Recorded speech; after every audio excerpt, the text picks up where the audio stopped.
नमस्ते बच्चों। भारत का भूगोल, जिसमें हम भारत की जलवायु के बारे में जब हम पढ़ते हैं तो जलवायु के बारे में जब हम चर्चा करेंगे तो उससे पहले हमारे लिए जानना आवश्यक है कि जलवायु में मौसम क्या है। किसी भौगोलिक क्षेत्र की दिन प्रतिदिन वायुमंडलीय दशाओं अर्थात परिघटनाओं को हम मौसम कहते हैं। तापमान, वायुदाब, उस दिन की वहाँ की आर्द्रता, पवन की दिशा, पवन का वेग, मेघों का आवरण आदि सभी मौसम के अंग हैं, उसके तत्व हैं। यही जब तत्व हम दूसरी ओर जब बात करते हैं कि किसी क्षेत्र या प्रदेश की लंबी अवधि की प्रचलित मौसमी दशाओं के योग को हम जलवायु कहते हैं। इस जलवायु में समय, अक्षांशीय स्थिति, महाद्वीपीय महासागरीय सापेक्षिक स्थिति तथा उस क्षेत्र के उच्चावचीय जो लक्षण हैं वो वहाँ की जलवायु को निर्धारित करते हैं। इन तत्वों के आधार पर हम किसी भी क्षेत्र या प्रदेश की जलवायु का हम निर्धारण करते हैं। जब भारत के संदर्भ में हम बात करते हैं तो भारत एक विशाल देश है। इसका अक्षांशीय विस्तार भी अधिक है, जिसके कारण सूर्य की स्थिति यहाँ पर इस देश के विभिन्न क्षेत्रों के अंदर अलग अलग पाई जाती है, जिसके कारण वहाँ की मौसमी दशाएं या वहाँ की जलवायु जो है उससे प्रभावित होती है। जब हम देखते हैं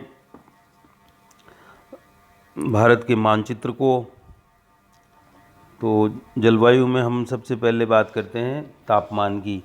यहाँ पर इस मानचित्र के द्वारा भारत के औसत जो तापमान जो जनवरी में है उसके बारे में यहाँ दर्शाया गया है कि किन क्षेत्रों के अंदर तापमान अधिक। यहाँ पर कुछ संकेतक दिए हुए हैं नीचे की तरफ। इन संकेतकों के माध्यम से यहाँ दर्शाया गया है कि किन क्षेत्रों में तापमान अधिक और किन क्षेत्रों में तापमान जनवरी में कम पाया जाता है। नीचे की तरफ आप देखेंगे प्रायद्वीपीय भाग के नीचे की तरफ केरल, तमिलनाडु, कर्नाटक वाला जो क्षेत्र है यहाँ पर सर्वाधिक तापमान यहाँ हमको जनवरी में देखने को मिलता है। इसके पश्चात जैसे जैसे हम उत्तर की तरफ बढ़ते जाते हैं यहाँ पर तापमान में कमी आती जाती है। लेकिन जब सबसे ऊपर की तरफ देखेंगे तो सबसे कम तापमान सबसे ऊपरी भागों के अंदर है, जो कि यहाँ पर अक्षांशीय इनकी दूरी भी अधिक बढ़ जाती है। साथ ही यहाँ पर हिमालय वाला क्षेत्र है जहाँ पर ऊंचाई के साथ तापमान में गिरावट आती है। तो सर्वाधिक तापमान दक्षिणी भाग में और सबसे कम तापमान उत्तरी भाग के अंदर हमको दृष्टिगत होता है। यहाँ पर दूसरे इस मानचित्र के अंदर समदाब रेखाएं दर्शाई गई हैं। इनके आधार पर अब यहाँ पर हम ये भी बात जानते भी हैं, पहले भी हम पढ़ चुके हैं कि जहाँ तापमान अधिक होता है वहाँ वायुदाब कम होता है, जहाँ तापमान कम होगा वहाँ वायुदाब अधिक होगा। तो इनके बीच में विपरीत स्थितियाँ देखने को मिलती है। यहाँ हम देखेंगे कि वायुदाब भारत के इस मानचित्र में वायुदाब की जो समदाब रेखाएं बनी हुई हैं वहाँ पर जहाँ पे तापमान अधिक है वहाँ पर वायुदाब जैसे 1013 है, वहीं उत्तरी वाले भागों के अंदर आप देखेंगे 1018, 19, 20 के आसपास यहाँ पर तापमान हमको वायुदाब देखने को मिलता है। भारत में विभिन्न प्रकार की मौसमी दशाएं पाई जाती है, जिसमें सर्दी, गर्मी, वर्षा की हम बात करते हैं सामान्यतः। लेकिन जो परंपरागत रूप से भारत की ऋतुएं हैं उनको यहाँ पर स्पष्ट किया गया है इस सारणी के द्वारा, जिसमें बसंत ऋतु जो पारंपरिक भारतीय महीना है उसके चैत्र और वैशाख के अंदर तथा अंग्रेजी के मार्च और अप्रैल के अंदर हमको मिलती है। ग्रीष्म ऋतु यहाँ जेठ या आषाढ़ वाला जो भारतीय महीना है और अंग्रेजी के महीने मई जून में हमको गर्मियाँ ग्रीष्म ऋतु हमको देखने को मिलती है। वर्षा का जो काल है वो है श्रावण और भाद्रपद का, या भादवा जिसे हम देसी भाषा में बोलते हैं। भारतीय जो परंपरागत महीनों का दिया गया है उसमें। और अंग्रेजी के महीने जुलाई और अगस्त का समय होता है। शरद ऋतु जो अश्विनी और कार्तिक वाला है भारतीय परंपरागत माहों के अंदर, लेकिन अंग्रेजी में हम सितंबर या अक्टूबर इन्हें हम कहते हैं। हेमंत ऋतु मार्गशीर्ष और पोष के महीने कहलाते हैं, जिनमें हेमंत ऋतु देखने को मिलती है, जो कि नवंबर और दिसंबर का समय होता है अंग्रेजी महीने के अनुसार। और शिशिर मतलब सर्दी माघ और फागुन, जो जनवरी और फरवरी के महीने को हमको देखने को मिलती है। यहाँ उच्चतम जो तापमान है जो मई के महीने में हम रिकॉर्ड करते हैं या रिकॉर्ड किया हुआ इसमें दर्शाया गया है इस मानचित्र के अंदर। यहाँ पर हम देखेंगे कि दक्षिणी, क्योंकि इस समय सूर्य की स्थिति उत्तरायण हो जाती है, तापमान उत्तर की तरफ बढ़ने लगता है। जहाँ पहले दक्षिण की तरफ था वो तापमान अब उत्तर की तरफ बढ़ जाता है। इसमें भी विशेष रूप से राजस्थान वाला जो क्षेत्र है ये सबसे अधिक तापमान और निम्न वायुदाब का केंद्र बनता है। और यही निम्न वायुदाब के केंद्र आगे वर्षा ऋतु काल में समुद्र से आने वाली या समुद्र में होने वाले अधिक वायुदाब वाले क्षेत्रों से निम्न वायुदाब के क्षेत्रों की तरफ हवाएं चलती हैं, वही हमारे यहाँ मानसूनी वर्षा को लेकर आती हैं, जो दक्षिण पश्चिमी दिशा से हमारे भारत में प्रविष्ट करता है। अब यहाँ पर जो दूसरा मानचित्र है वो दर्शाता है कि किस प्रकार से जो है हवाएं निम्न वायुदाब की तरफ, उच्च वायुदाब से निम्न वायुदाब की तरफ प्रवाहित होती है।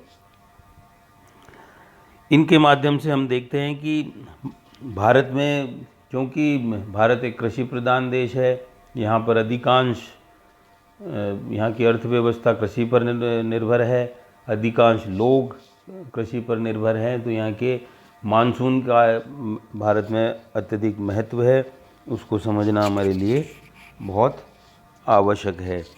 अब हम देखते हैं कि जब सूर्य की स्थिति उत्तरायण होती है तो उत्तरी जो भारत के जो क्षेत्र है यहाँ पर तापमान अधिक हो जाता है। तापमान अधिक होने के कारण यहाँ पर वायुदाब के केंद्र निम्न हो जाते हैं और हमेशा पवनें उत्तर अधिक वायुदाब से निम्न वायुदाब की तरफ प्रवाहित होती हैं। आपको ये भी पता है कि पृथ्वी अपने एक्सिस के ऊपर, अपने अक्ष के ऊपर पश्चिम से पूर्व दिशा के अंदर गमन करती है, तो अधिक वायुदाब के केंद्र दक्षिणी वाले गोलार्ध के अंदर अधिक वायुदाब के केंद्र होते हैं। जब ये अपनी अक्ष के ऊपर परिभ्रमण करती है पृथ्वी, तो यहाँ पर भूमध्य रेखा तक तो इनकी दिशा जो है दक्षिण पूर्व से और उत्तर पश्चिम की तरफ इनका प्रवाह होता है, लेकिन जैसे ही विषुवत रेखा की तरफ ये आती है तो इनकी दिशा में परिवर्तन हो जाता है। ये पवनें अब दक्षिण पश्चिम से प्रवाहित होने लगती हैं उत्तर पूर्व की ओर, तो दक्षिणी पश्चिमी हवाओं के द्वारा भारत में मानसून प्रविष्ट होता है। जैसा कि भारत के मानचित्र में आपने देखा हुआ है कि जो पश्चिमी वाला जो घाट है यहाँ पर ये कुछ ऊपर उठा हुआ भाग है, इन क्षेत्रों के अंदर वर्षा अधिक होती है, लेकिन इनके जो पीछे वाला भाग है जिसे वृष्टि छाया प्रदेश कहा जाता है, क्योंकि यहाँ पे जो हवाएं ऊपर की तरफ इनसे टकराकर पश्चिमी घाटों से ऊपर की तरफ उठती है, तो वहाँ पर उन क्षेत्रों में तो बहुत अधिक वर्षा करती है। लेकिन इनके पश्चिम की तरफ, पश्चिम का मतलब यह है कि इनके पीछे की तरफ वाला जो क्षेत्र है, इन क्षेत्रों में वर्षा कम होती है और हवाएं इनके ऊपर से होती हुई आगे की तरफ बढ़ जाती है। वैसे ही हमारे राजस्थान में भी यह प्रविष्ट करता है, लेकिन यहाँ पर चूँकि बहुत कम ऊंचाई वाले पर्वत श्रृंखला है, कम ऊंचाई वाली अरावली, लेकिन इसका दक्षिणी पश्चिमी जो भाग है वो माउंट आबू वाला क्षेत्र, आबू खंड जिसको हम बोलते हैं, ये ऊंचा होने के कारण यहाँ अत्यधिक वर्षा होती है। यहाँ से पर्वतों के सहारे ये ऊपर उठकर नम हवाएं और वहाँ वर्षण करती है। लेकिन क्योंकि इसकी दिशा दक्षिण पश्चिम से उत्तर पूर्व की ओर होती है, तो इसके पैरेलल ये अरावली के साथ साथ चलती हैं और ऊंचा बीच में क्षेत्र नहीं आने के कारण वो आगे की तरफ बढ़ जाती है और आगे जाकर हिमालय वाले क्षेत्रों से टकराकर उन क्षेत्रों में वर्षा करती है। जब नीचे दक्षिणी भाग में ये हवाएं आती हैं तो ये प्रायद्वीपीय भारत का जो निचला वाला भाग है, यहाँ से इनकी दिशाओं में परिवर्तन हो जाता है। जो एक दक्षिण पश्चिम की ओर से आती हैं, दूसरी ये दक्षिण पश्चिम से होती हुई यहाँ घूम वापस टर्न लेती हैं और बंगाल की खाड़ी की तरफ प्रवेश करके आगे जो पूर्वांचल वाला जो भारत का क्षेत्र है वहाँ पर पहुँचती हैं। और वहाँ पर गारो, खासी और जयंती जो पहाड़ियाँ हिमालय के ही जो भाग हैं उन क्षेत्रों में एक फनल कीप की भांति यहाँ पर एक आकृति बन जाती है, जिसके कारण मानिसराम चेरापूंजी वाला जो क्षेत्र है वहाँ पर सर्वाधिक वर्षा क्षेत्रों के अंदर होती है। यहाँ ग्रीष्म ऋतु में इसमें के द्वारा दर्शाया गया है कि मानसून का जो है परिसंचरण किस प्रकार से होता है। हिमालय के ऊपर जो तिब्बत वाला पठार वाला जो भाग है वो क्योंकि ऊंचाई पर स्थित है, यहाँ पर सूर्य की किरणें सीधी यहाँ पर पहुँचती है, तो ये भी एक गर्म और निम्न वायुदाब वाले क्षेत्र के रूप में बन जाता है। और यहाँ पर हवाएं जो हैं, मानसूनी हवाएं वहाँ पर पहुँचती हैं। यहाँ इसमें दर्शाया गया है कि नीचे की तरफ उच्च वायुदाब के केंद्र हैं। इन केंद्रों से होते हुए ये और विषुवत रेखा को पार करके इनकी दिशा में परिवर्तन हो जाता है। अब इसके द्वारा यहाँ दर्शाया गया कि जिस प्रकार से सूर्य उत्तरायण होता चला जाता है और वहाँ निम्न वायुदाब के केंद्र बनते चले जाते हैं, जिनसे वह सागर से आने वाली या उच्च वायुदाब वाले केंद्रों से आने वाली जो पवनें हैं वो भारत में जैसे 1 जून के लगभग यहाँ पर दक्षिणी वाले भाग में ये मानसून प्रवेश कर जाता है। धीरे धीरे ये उत्तर की ओर बढ़ता रहता है, जिसमें 5 जून के आसपास ये कर्नाटक वाले क्षेत्र के अंदर पहुँच जाता है और ये समदाब रेखाएं दर्शाती हैं। इनके माध्यम से ये धीरे धीरे ये 15 अक्टूबर के आसपास 15 जून के आसपास गुजरात में होता है। उसके बाद में 1 जुलाई के लगभग ये राजस्थान में प्रवेश करता है। तो ये इस समय में यहाँ पर वर्षा पहुँच जाती है मानसून के द्वारा। दूसरे इस मानचित्र के अंदर दक्षिणी पश्चिमी मानसून के द्वारा जितनी जो वर्षा प्राप्त होती है उन क्षेत्रों को संकेतकों के माध्यम से दर्शाया गया है। जिन क्षेत्रों में सर्वाधिक वर्षा होती है उन क्षेत्रों को अधिक गहरे रंग से दर्शाया गया है। उसके पश्चात इसमें 400 सेंटीमीटर से अधिक वर्षा वाले क्षेत्र हैं। उसके पश्चात 200 से 400 सेंटीमीटर वाला क्षेत्र है, फिर 100 से 200 सेंटीमीटर वाला। उसके पश्चात 60 से 100 सेंटीमीटर वर्षा जिन क्षेत्रों में होती है उनको इन संकेतकों के माध्यम से दर्शाया गया है। फिर 40 से 60 सेंटीमीटर जिन क्षेत्रों में वर्षा होती है। उसके अलावा आप देखेंगे कि 20 से 40 सेंटीमीटर और 20 से कम सेंटीमीटर वर्षा वाले क्षेत्र भी भारत के अंदर मौजूद है। इसमें पश्चिमी मरुस्थलीय वाला जो क्षेत्र है वहाँ पर 20 सेंटीमीटर से कम वर्षा होती है। उसके अलावा जो श्रीनगर का ऊपरी जो आपका भाग दिख रहा है इन क्षेत्रों में भी वर्षा बहुत कम मात्रा में मानसून के द्वारा यहाँ प्राप्त होती है। जब हम पूर्व से पश्चिम की तरफ चलते हैं तो पूर्व के अंदर वर्षा की अधिकता है। जैसे जैसे पश्चिम की तरफ हम जाते हैं वहाँ इनकी मात्रा में कमी होती चली जाती है। और यहाँ पर जो दक्षिणी वाला भाग है, दक्षिणी और पश्चिमी जो भाग है भारत का, जो पश्चिमी घाट वाला जिसको क्षेत्र हम बोलेंगे, उन क्षेत्रों के अंदर भी आप देखेंगे कि यहाँ पर वर्षा अधिक होती है। अधिक से कम के क्रम के अंदर ये चल रही हैं। तो इस प्रकार से यहाँ वर्षा का दक्षिणी पश्चिमी मानसूनी वर्षा का मानचित्र के द्वारा इसको दर्शाया गया है। मानसून जब वापस लौटता है उस मानसून को इस मानचित्र के द्वारा यह दर्शाया गया है, जिसके अंदर लगभग 1 सितंबर के आसपास से वापस ये लौटना शुरू करता है। 15 सितंबर को ये गुजरात, जैसे जैसे ये आगे बढ़ रहा था वैसे ये वापस लौटता है जब मानसून, क्योंकि अब सूर्य की स्थिति दक्षिणायन होनी प्रारंभ हो जाती है। उसके साथ साथ ये वापस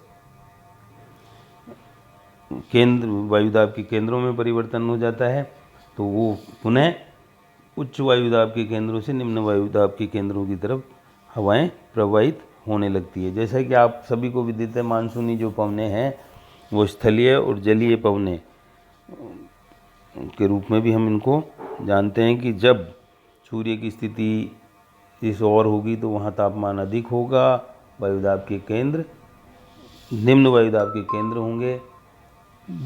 जब उत्तरी भाग में निम्न वायुदाब के केंद्र होंगे तो यहाँ तापमान अधिक होगा।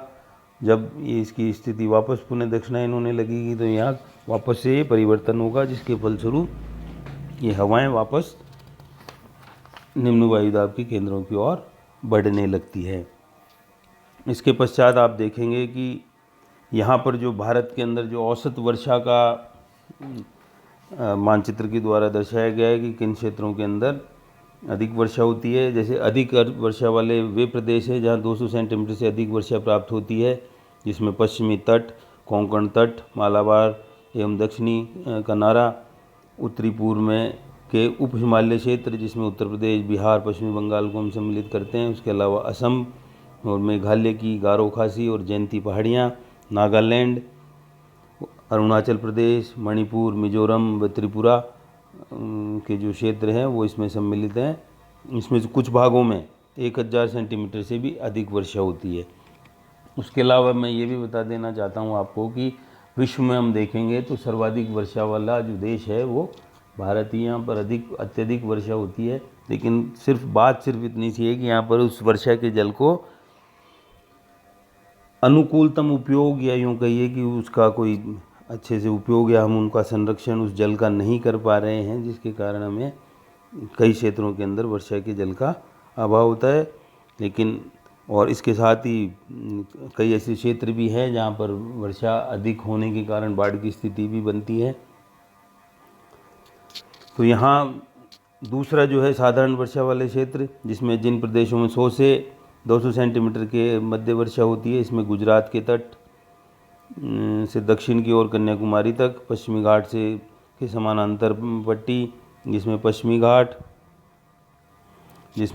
घाट पूर्वोत्तर का ढाल सम्मिलित है, 100 सेंटीमीटर समवर्षा रेखा जम्मू कश्मीर के दक्षिणी भाग से लेकर हिमाचल प्रदेश, उत्तर प्रदेश, उत्तराखंड, मध्य प्रदेश, महाराष्ट्र से होकर आंध्र प्रदेश तक जाती है। इसमें पूर्वी महाराष्ट्र, मध्य प्रदेश, छत्तीसगढ़, उत्तरी तेलंगाना, उड़ीसा, पश्चिमी बंगाल, दक्षिणी पश्चिमी बिहार, झारखंड, उत्तराखंड व उत्तर प्रदेश का तराई क्षेत्र तथा हिमाचल प्रदेश एवं जम्मू कश्मीर में सम्मिलित हैं। तीसरा वर्ग है वो है कम वर्षा वाले प्रदेश। इसमें वे क्षेत्र सम्मिलित हैं जिसमें 60 सेंटीमीटर से 100 सेंटीमीटर की मध्य वर्षा होती है, जिसमें तमिलनाडु, कर्नाटक, आंध्र प्रदेश, तेलंगाना, महाराष्ट्र, गुजरात व पूर्वी राजस्थान तथा दक्षिणी पश्चिमी उत्तर प्रदेश इसके अंदर सम्मिलित है। इसके अलावा अपर्याप्त वर्षा वाले क्षेत्र जहाँ पर वर्षा बहुत कम होती है या न के बराबर होती है, इन प्रदेशों में वार्षिक वर्षा 60 सेंटीमीटर से कम होती है। इसमें पंजाब, हरियाणा, उत्तरी पश्चिमी राजस्थान, कच्छ एवं काठियावाड़, आंध्र प्रदेश का रायलसीमा क्षेत्र जिसमें करनूल, अनंतपुर, कुडप्पा व चित्तूर जिले इसमें सम्मिलित हैं, एवं जम्मू कश्मीर का लद्दाख का क्षेत्र इसके अंदर अंतर्गत आता है। लद्दाख एवं पश्चिमी राजस्थान में 20 सेंटीमीटर से भी कम वर्षा देखने को हमको मिलती है। इस प्रकार से हम बात करेंगे। अब इसमें बहुत सारी संकल्पनाएं भी दी हुई है, जैसे हेली की तापीय संकल्पना, स्पेट की संकल्पना। इसके अलावा फ्लोन का जो सिद्धांत है या कंसेप्ट है उसको भी इसमें दर्शाया गया है कि किस प्रकार से भारतीय मानसून कार्य करता है। इसमें किन किन तत्वों की विशेष यहाँ रोल पाया जाता है जिनके आधार पर ये मानसून प्रभावित होता है। इसके अलावा भारतीय मानसून में तिब्बत के पठार का क्या रोल है, इस बारे में भी इसके अंदर अंतर्गत हम पढ़ते हैं। उसके अलावा जेट स्ट्रीम आपके सिलेबस में जलवायु वाला जो चैप्टर है इसके अंदर आप देखेंगे और आपसे पूछा भी जाता है बहुत बार कि जेट स्ट्रीम को भारतीय मानसून के साथ में इसका जुड़ाव बताइए, किस प्रकार से भारतीय मानसून को ये प्रभावित करता है। अब जेट स्ट्रीम क्या है? जेट स्ट्रीम वायुमंडल के ऊपरी परत की यहाँ पर मौसमी परिवर्तन होते हैं, क्षोभ मंडल वाला जो भाग है इसके अंदर जो प्रवाहित होने वाली, ऊपरी भाग के अंदर प्रवाहित होने वाली जो पवनें हैं उन्हें हम जेट स्ट्रीम कहते हैं, और इनके द्वारा इस मानसून, भारतीय मानसून को प्रभावित किया जाता है।